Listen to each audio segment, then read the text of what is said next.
Galera, esse vídeo aqui é a continuação do último vídeo que saiu aqui no canal. Se você não viu, passa lá, dá uma procurada, assiste que eu tenho certeza que você vai gostar. Se você é um dos 5 inscritos do meu canal, muito obrigado novamente pela sua presença. Eu te amo, meu irmão. E se você não é, pense em se inscrever e já deixa o like aqui no começo para iniciar o vídeo, beleza? Vamos lá. Ok, agora você deve estar desesperado pensando, meu Deus, acabou, agora vai todo mundo morrer. Se não, deveria, porque isso é muito sério.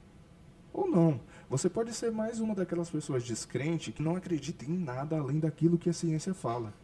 E eu, particularmente, não tenho problema algum com quem tem na ciência o seu Deus e a sua religião. Mas nota-se uma preocupação muito grande dos poderosos nas rédeas do mundo em mostrar que isso é algo a ser lembrado, mesmo sendo satirizando ou fazendo pouco caso da religião cristã. E isso na Bíblia tem um nome, se chama apostasia. Aí agora do Apocalipse eu pulo para Paulo. Paulo falou que a volta de Cristo não aconteceria sem que primeiro viesse a apostasia e aí fosse revelado o homem da iniquidade. É interessante que Paulo e João, nas cartas de João, falam que o homem da iniquidade, que é o anticristo, já dominava naquele tempo.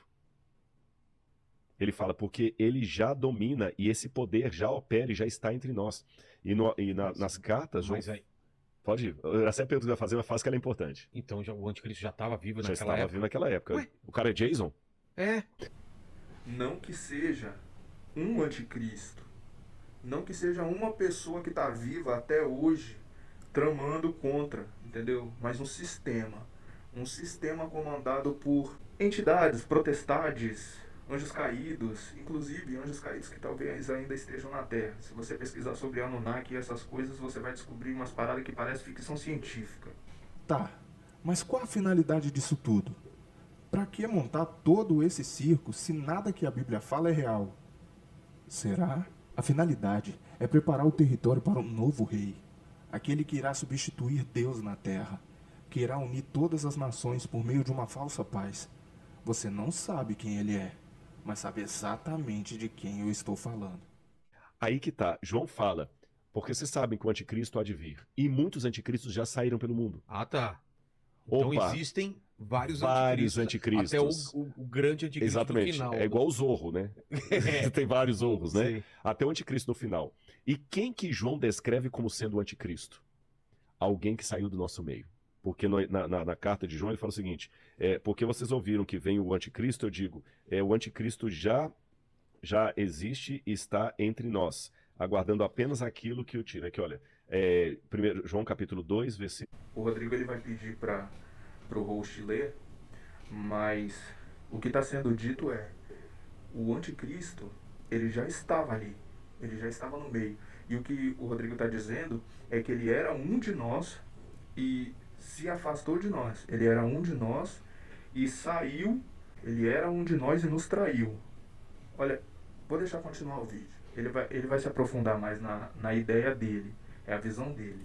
Filhinhos, esta é a última hora. E como vocês ouviram que o anticristo vem, também agora muitos anticristos têm surgido. Por isso sabemos que é a última hora. Eles saíram do nosso meio, mas não eram dos nossos. Porque se tivessem sido dos nossos, teriam permanecido conosco. Só até aí tá bom. Só até aqui? Então você vê, Saíram do meio, saiu do nosso, mas não eram... dos nossos, porque se fosse dos nossos ficariam conosco. O que quer dizer? Nos traíram. Tá. Você entendeu? Como se fala o seguinte, olha, o fulano de tal, a gente é parceria, mas esse saiu da empresa porque ele era traído. Então, Paulo, ele falou, eles já existem. E saíram do nosso meio. Quem que eram os anticristos que estavam saindo do meio do cristianismo ali? Pessoas que estavam negando a doutrina dos apóstolos. Mas tem nomes ou é... Ponto. Pessoas que estavam negando as doutrinas dos apóstolos. Cara, só os seguidores de Cristo mais próximos sabiam exatamente o que ele falava. Nem na Bíblia fala tudo aquilo que Jesus falava com os discípulos. Mas o engraçado é, tudo que Jesus falava meio que batia de frente com a igreja da época. Calma lá. em geral? Algum Era grande? geral. A gente sabe pela história que tinha Cerinto, Ah, tá. tinha Polícrates e outros mais gnósticos, mestres gnósticos, que começaram a ensinar coisas, os criadores dos evangelhos apócrifos. Então, Essa carinha dele, na moral, Com todo respeito, Rodrigo Silva, o senhor é muito inteligente, muito estudado, mas dá pra ver o viés cristão que você tem quando você fala as coisas que você fala. Tem certas coisas que você tem o conhecimento, você sabe da realidade, mas prefere passar pano. Você prefere servir ao seu lado da batalha. E tudo bem, é assim com todo mundo. Tudo bem.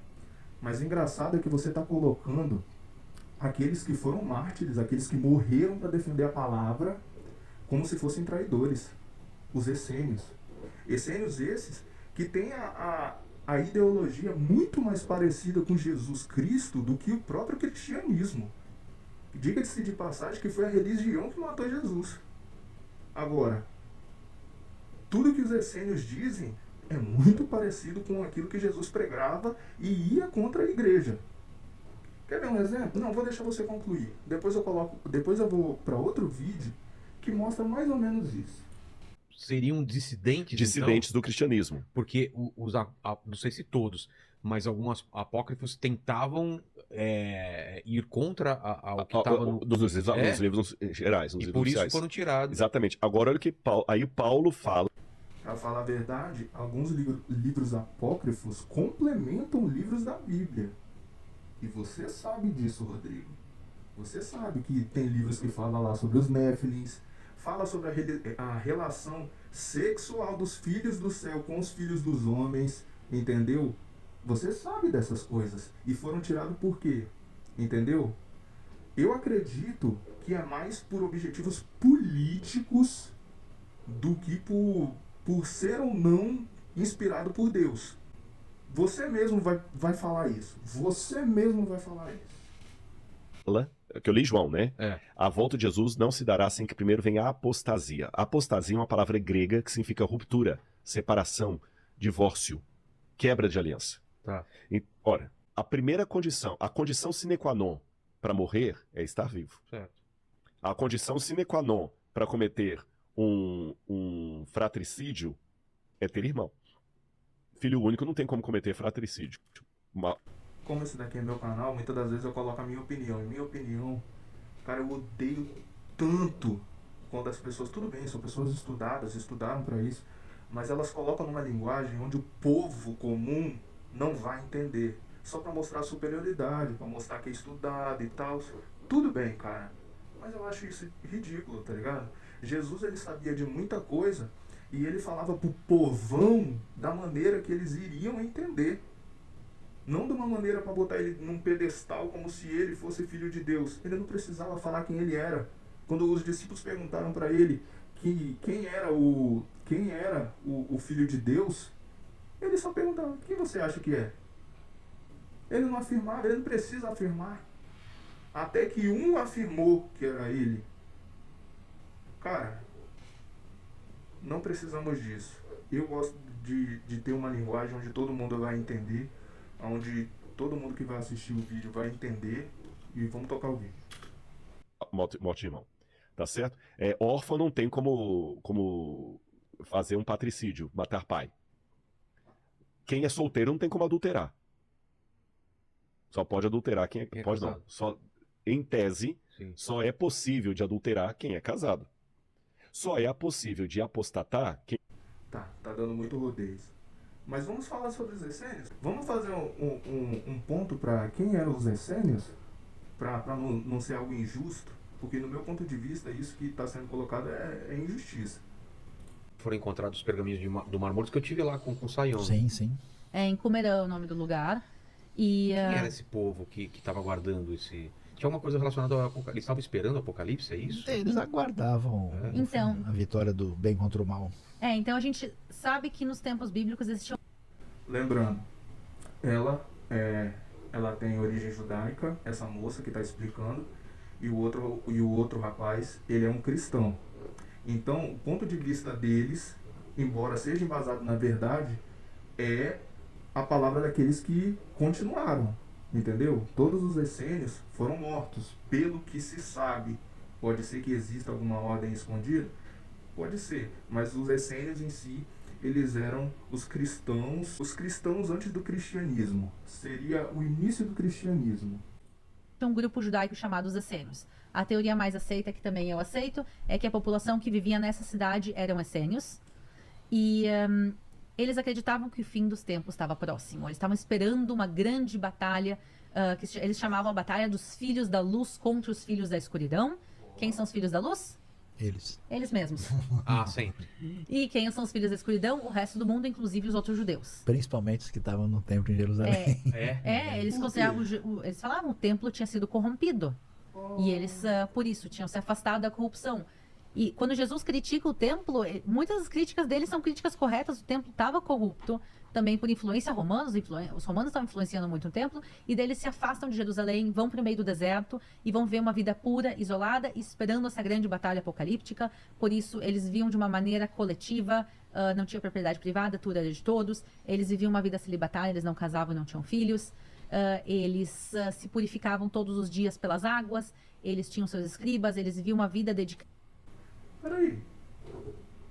Então, eles não eram os filhos da luz. Eles faziam isso tudo. Inclusive, tem uma certa semelhança também com Jesus, né? Da maneira que é dita, que ele não teve filho, que ele viveu em santidade e castidade. Não dá pra fazer um paralelo, não? Às escrituras bíblicas e a Deus. E eles estavam lá esperando a batalha do fim dos tempos. O que acontece é que, em vez do fim dos tempos, a batalha como eles imaginavam, o que acontece é que os romanos. E os romanos começam a destruir cidade após cidade, destroem Massada também, nessa mesma época de Massada, um pouquinho antes eles destroem Qumran. O pessoal de Qumran, quando ouve que os romanos estão vindo destruir a cidade, eles pegam o que eles tinham mais de precioso, que são os pergaminhos bíblicos, e enfiam dentro de jarros, correm para as montanhas e escondem dentro das montanhas a biblioteca deles. O que é mais precioso para você? Meu irmão, se você soubesse que você vai ser perseguido e você tem que salvar aquilo que é mais precioso para você, o que você salvaria? Eu, particularmente, iria salvar minha família, iria salvar minha mulher, minha esposa, iria salvar a minha filha, minha criança. E iria para algum lugar seguro. Eles, como não tinham nem família nem criança, o que era mais importante para eles? A palavra. Meu irmão, a palavra. Para você, isso parece coisa de alguém que se apostata da fé?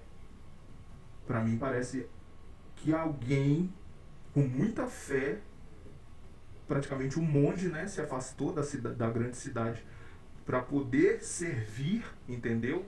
Simplesmente só servir a Deus. Quando descobriram que iriam ser exterminados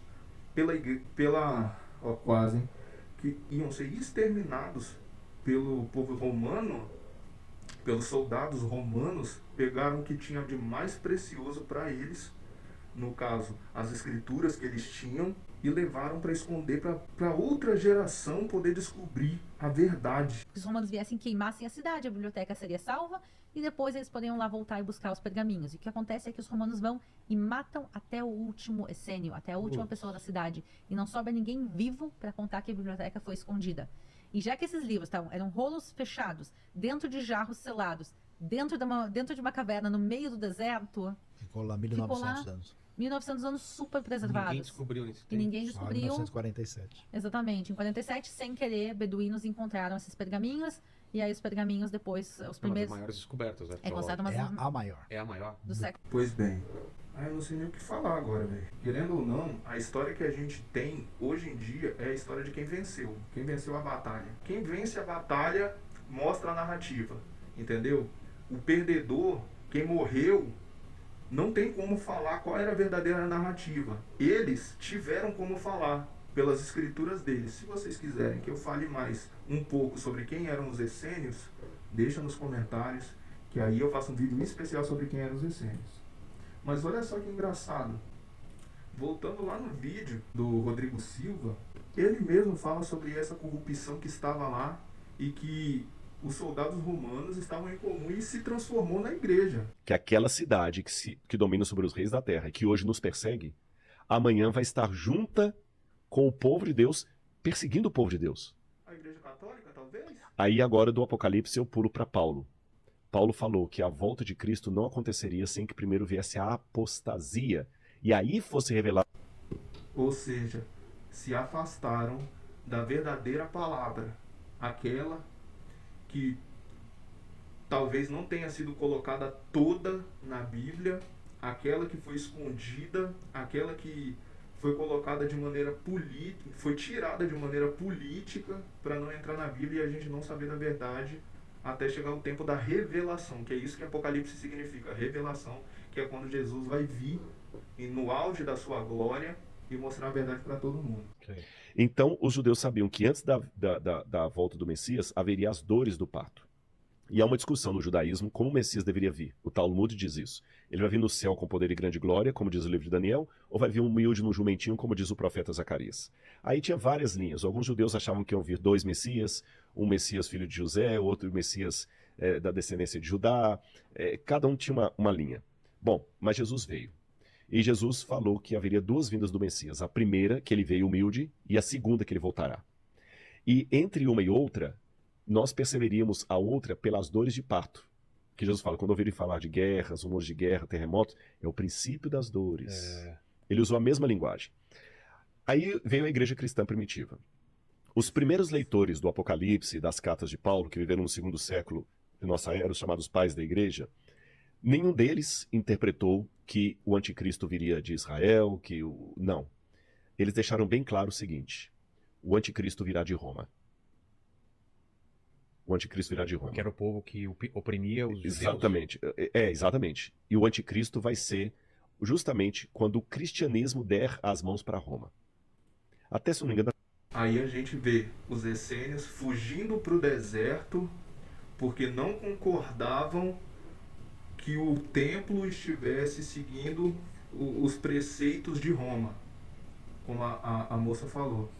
A gente vê depois Roma perseguindo os essênios e matando todos eles. E os cristãos já esperavam que no futuro haveria uma quebra de aliança do cristianismo, semelhante àquela que houve no judaísmo, onde o cristianismo se institucionaria unindo-se com Roma. Pô. Tanto é que no Apocalipse, Roma é exemplificada como sendo um dragão de 7 cabeças que persegue a mulher, que é o povo de Deus que dá a luz ao Messias. E João vê, no capítulo 12 do Apocalipse, tudo indica que Jesus era um essênio. Para mim, tudo indica que Jesus era um essênio. E João vê, no capítulo 12 do Apocalipse, essa mulher vestida de branco, fugindo do dragão para o deserto. O dragão não pode atingi-la no deserto, então sabe quem que ele manda? A besta do Apocalipse. Peraí. Tá. A besta do Apocalipse não é o anticristo. É o anticristo. É o anticristo. É o anticristo. Tá. Mas olha que interessante. Já que o Apocalipse é linguagem simbólica, vamos destrinchar isso aqui. A mulher, que a gente sabe pela literatura que é o povo de Deus. O fato dela estar gritando para dar a luz ao Messias, lembra que eu falei as contrações de parto, que o Messias vem, vai aumentando? Quando o Messias nasce, ele é arrebatado para o céu, de acordo com essa profecia do Apocalipse. E a mulher foge do dragão.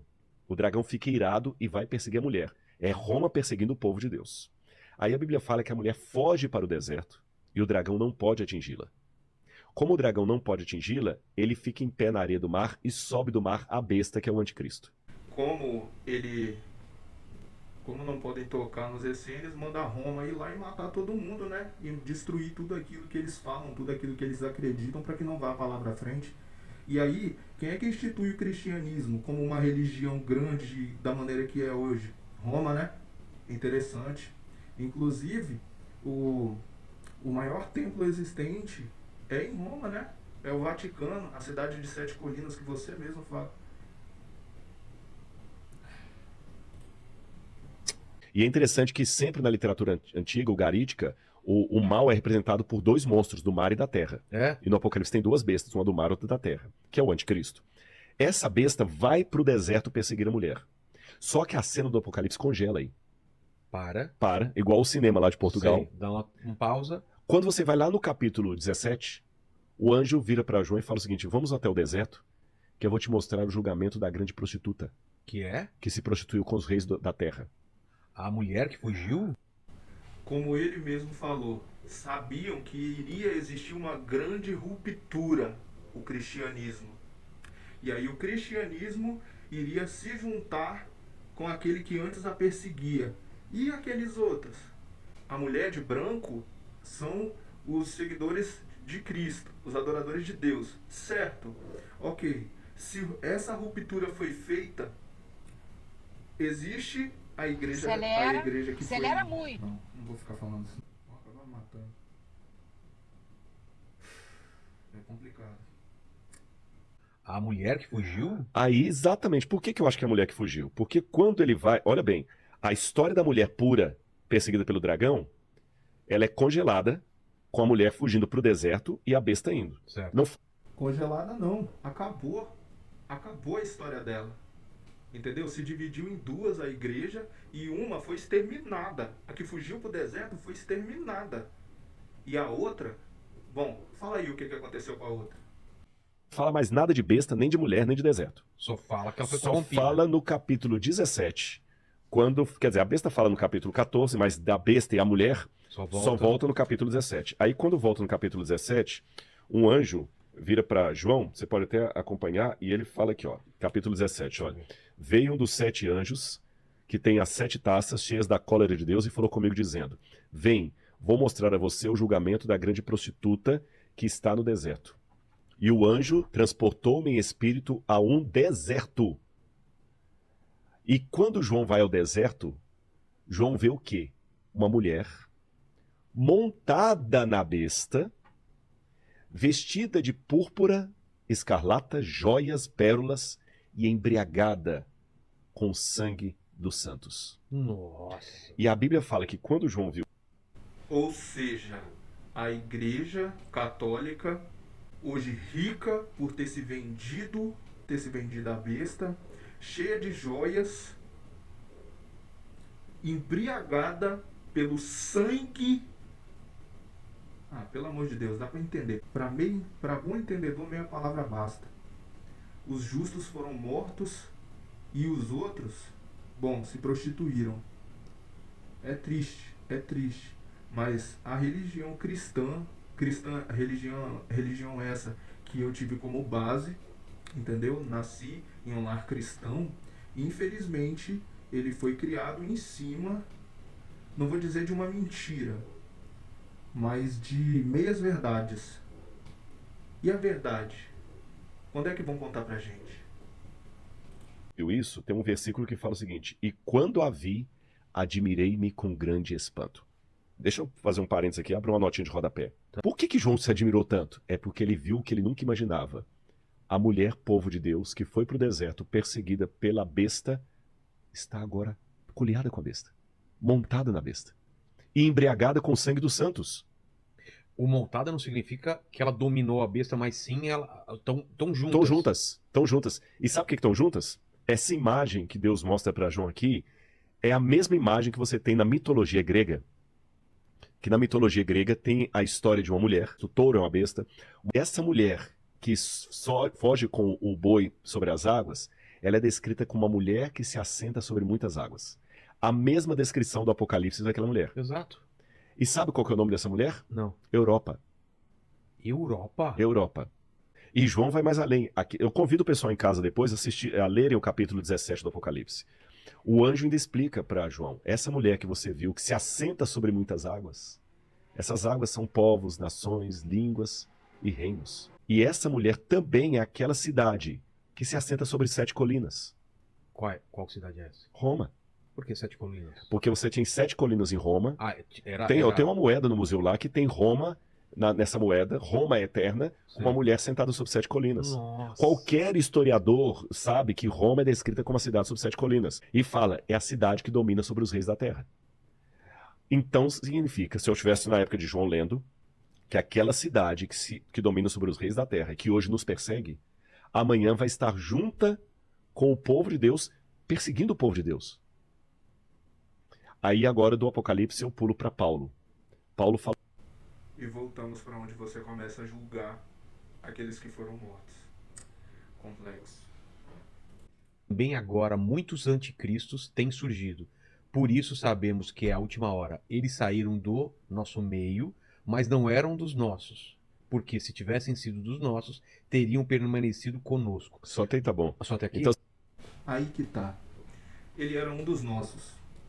Um dos nossos, cara, pode ser interpretado de várias formas. No caso ali, nesse contexto, ele está dizendo que era um dos cristãos que se rebelaram e foram seguir outras coisas, entendeu? Só que aí que tá, num contexto atual, pode ser alguém a qual a gente julga ter os nossos valores e que não tem, só finge ter, entendeu? Como se fosse um falso profeta. E isso nos leva ao terceiro vídeo, que é o vídeo do JJ. O anticristo está na Terra. Vídeo esse que já está no canal e você pode assistir agora, nesse exato momento, clicando nesse card. E eu prometo que esse é o último dessa saga. Mas se você ainda não deixou o like, deixa o seu like e considere se inscrever no canal para receber os próximos vídeos, beleza? E te vejo no próximo vídeo e namastê.